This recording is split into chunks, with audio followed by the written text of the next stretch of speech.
السلام علیکم، میں لبنہ ملک اپنے یوٹیوب چینل کے ساتھ آپ کی خدمت میں حاضر ہوں، اور آج ہم بات جو ایک کرنٹ سچویشن چل رہی ہے اسی کے حوالے سے ہم کریں گے کہ نون لیگ نے جو کھچڑی پکا رکھی ہے اور اس کھچڑی کو پکانے میں وہ عمران خان سابق وزیر اعظم پاکستان کے حوالے سے کس قدر باولی ہوئی ہے، اور کوئی بھی چھوٹا موٹا کیس، کوئی بھی ایسی چیزیں جن سے وہ خان صاحب کو اپنی پکڑ میں لا سکیں، اس حوالے سے مسلسل وہ اس تگ و دو میں لگے ہوئے ہیں، اس کوشش میں لگے ہوئے ہیں کہ کچھ ایسا کر لیں اور عمران خان کو گرفتار ہم کر سکیں۔ اینی ویز وہ یہ جو بھی چیزیں کر رہے ہیں وہ کرتے رہیں، اور یہ ایک انتہائی حوصلہ افزا اور ایک انتہائی مزے کی بات ہے کہ وہ اپنی سر توڑ کوششیں تو کر رہے ہیں، لیکن ان کوششوں کے باوجود کہ کے پی کے میں خان صاحب نے 8 سالہ حکومت کی، ابھی مرکز میں ان کی 3.5 سالہ حکومت رہی، لیکن اتنا سا بھی خان صاحب کے خلاف کوئی ایک لفظ کی صورت میں بھی کوئی کیس نہیں، کوئی ایسی غلطی نہیں، کوئی ایسی بات نہیں جو ان کو مل پاتی اور کوئی ایسی چیز کر سکتے۔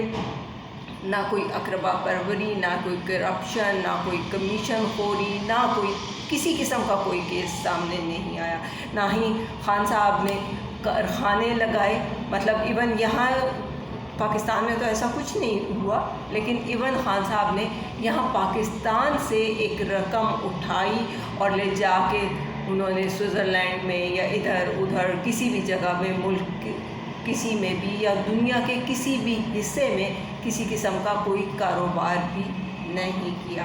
اور اگر بات کی جائے اندرون ملک میں ہونے والی چیزوں کی تو لے دے کر ان لوگوں کو صرف اور صرف ملا ایک فراق گوگی کا کیس، اس کے علاوہ انہیں کچھ حاصل نہیں ہوا۔ تو دیکھیے جی، فرح خان کا کیس آپ لوگوں نے جس طرح سے حاصل کرنے کی کوشش کی اور اس میں آپ لوگوں نے پورا عمل پیرا آپ ہوئے ہیں کیس پورا وہ کرنے میں،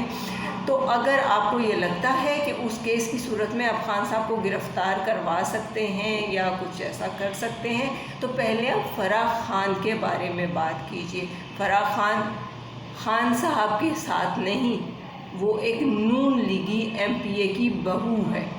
یہ چیز دیکھ لیجئے اور اس کے بعد پھر اس ساری کارروائی کی طرف آگے بڑھیے گا۔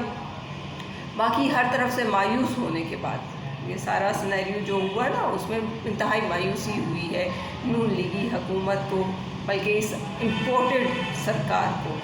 اور انہوں نے اب اپنی تمام جو پاکستان ڈکیت موومنٹ ہے PDM، انہوں نے اپنا پورا کا پورا دھیان جو ہے وہ اس چیز پہ لا کھڑا کیا ہے کہ ممنوعہ فنڈنگ کیس میں کچھ نہ کچھ ہمیں حاصل ہو جائے۔ تمام واٹس ایپ گروپس میں اور ان کا صحافتی ونگ جو ہے اس میں، اور ٹویٹر پہ، فیس بک پہ، انہوں نے ٹیمز جو ہیں پوری طرح سے اس کیس کے پیچھے لگا چھوڑی ہیں کہ کچھ نہ کچھ یہاں سے حاصل وصول ہو جائے، کچھ کر لیں، لیکن پھر بھی فیصلہ تو وہی ہوگا جو قانون کے مطابق ہے، اور قانون سے ہٹ کر اگر دیکھا جائے تو اس میں ملک کا یا ٹیکس پیئر کا کسی قیمت پہ کوئی بھی ایک پائی کا نقصان بھی نہیں ہوا ہے، اور یہ ساری چیزیں انتہائی غلط انداز میں نون لیگ پیش کیے جا رہی ہے۔ بہرحال کرتے رہیں گے، اس سے کوئی فرق نہیں پڑنے والا، اور اس کیس میں ٹیکس پیئر کا کوئی پیسہ انوالو ہی نہیں ہے، اور گھما پھرا کے ساری چیزیں جب ان کی ختم ہو گئیں تو اس وقت پھر لے آئیں گے یہ وہی توشہ خانہ کیس۔ اور توشہ خانہ کیس کے حوالے سے اگر ہم بات کریں تو ڈیفینیٹلی آپ کو کسی نے کوئی تحفہ دیا، ڈیفینیٹلی کوئی تحفہ دیتا ہے تو پیار محبت کے ساتھ کوئی چیز آپ کو دیتا ہے۔ سپوز مجھے ہی کوئی تحفہ ایسا دیا جائے اور میں اس تحفے کو بیچ کھاؤں، اس تحفے کو میں آگے کر دوں، تو وہ چیز انتہائی غلط اور معیوب ترین بات ہے۔ لیکن یہ غیر قانونی چیز نہیں ہے۔ اگر پاکستان کی سیاست میں یہ چیزیں ہو رہی ہیں تو یہ غیر قانونی کم از کم نہیں ہے، اور اگر کچھ ایسا ہوتا تو نون لیگ اب تک بہت کچھ کر چکی ہوتی۔ پھر حکومت کو یہ بھی کہا گیا کہ توشہ خانہ کی تمام تفصیلات پیش کی جائیں، لیکن نون لیگ حکومت تو ہمیشہ کی طرح بھاگ گئی،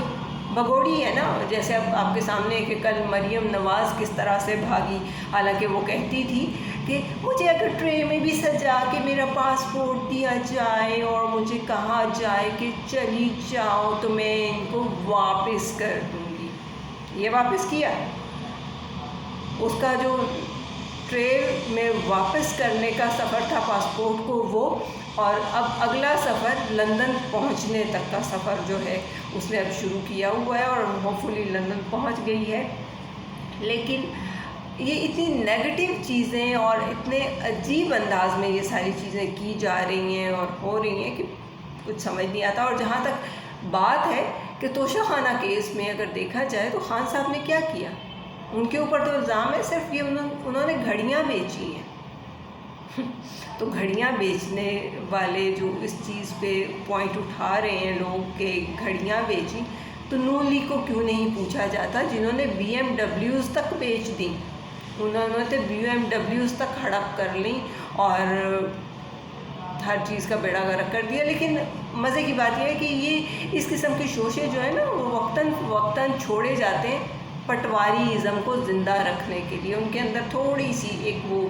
بجلی بھرنے کے لیے کہ نہیں عمران خان نے ایسے کیا تھا، کھڑے ہو جاؤ پھر، نہیں تو یہ ہو جائے گا تو وہ ہو جائے گا، ویسے بہرحال کیا کہا جائے۔ پی ڈی ایم سیاسی میدان میں مکمل طور پہ شکست کھا چکی ہے، اس میں کوئی بات دوسری ہے ہی نہیں، آپ لوگ اس چیز کو بڑے اچھے سے سمجھ سکتے ہیں۔ اور ان کی یہ شکست سب کو نظر آ رہی ہے کہ ایک طرف یہ پاکستان، آپ کو پتہ ہی ہے کہ پاکستان ڈکیت موومنٹ ہے، اور دوسری طرف اکیلی تحریک انصاف اور تحریک انصاف کے سپورٹرز۔ دیکھتے ہیں میلہ کس کروٹ سجتا ہے اور کس انداز میں سجنے والا ہے، کیونکہ ایک طرف پوری کی پوری 13 جماعتیں اکٹھی ہوئی بیٹھی ہیں اور دوسری طرف خان صاحب اکیلے ہیں، لیکن پھر بھی بات وہی، عمران خان زندہ باد، پاکستانی قوم پائندہ باد۔